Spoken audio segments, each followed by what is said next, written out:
இல்ல அது நான் சொல்றதை விட பொதுமக்கள் நீங்களே கேட்டீங்கன்னா இன்னும் சிறப்பா இருக்கும், மகிழ்ச்சியா இருக்காங்க.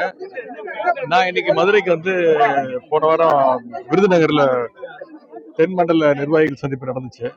கிட்டத்தட்ட 1,10,000 நிர்வாகிகள் கலந்துக்கிட்டாங்க. மாண்பு கழக தலைவர் முதலமைச்சர்கள் கலந்துக்கிட்டாங்க. அதற்கு நன்றி தெரிவிக்கிறதுக்காக இன்னைக்கு மதுரையில வந்து ஒரு பாராட்டு விழா வச்சிருக்கோம். அனைத்து அமைப்பாளர்கள், துணை அமைப்பாளர் வர சொல்லியிருக்கிறேன். அதுல கலந்துட்டு நாளைக்கு தஞ்சை மாவட்டத்துல திருமண நிகழ்ச்சிகள், நாளை மறுநாள் அரசு நிகழ்ச்சிகள் கலந்துக்கிறதுக்காக வந்திருக்கிறேன். இங்க வீட்டில் இருக்கக்கூடிய ஒருத்தருடைய வீட்டு திருமண நிகழ்ச்சி, அதுக்காக விசாரிக்கிறதுக்காக வந்திருக்கிறேன். பொதுமக்கள் எல்லாம் சூழ்ந்து வந்து குறிப்பாக மகளிர் அனைவரும் சந்தோஷமா மகிழ்ச்சியா. நேற்று முதலமைச்சர் வந்து எங்களுக்கு பரிசு கொடுத்திருக்கிறாரு. அதுக்கு அப்பாவுக்கு நன்றி சொல்லுங்க, எங்க அண்ணனுக்கு நன்றி சொல்லுங்கன்னு உரிமையோட சொல்லியிருக்கிறாங்க. மகிழ்ச்சியா இருக்கு.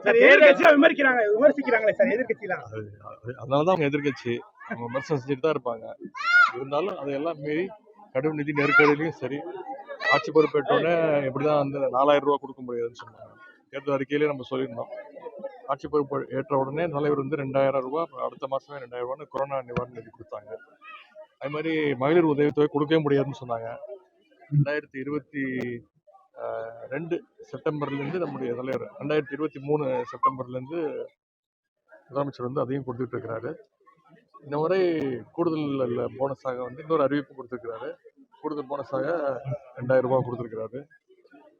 ஆட்சி பொறுப்பேற்றோன்னு 2.0 மாடல், திராவிட மாடல் பார்ட் 2 அமைஞ்ச உடனே அதை உயர்த்தி கொடுப்பேங்கிற அந்த வாக்குறுதி கொடுத்திருக்கிறாரு.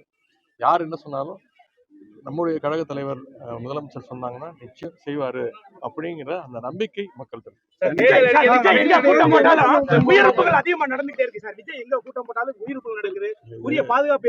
இதெல்லாம் நீங்க வந்து யார்ட்டு சரியா நீங்க யார்ட்ட கேட்கணும், நானா என்கிட்ட கேட்கணும். நீங்க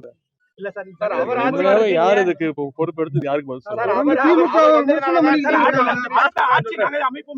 அண்ணாவே திமுக அவர் பார்த்து ஆரம்பிச்சாரு. அண்ணாவே திமுக அவர் பார்த்து ஆரம்பிச்சாரு.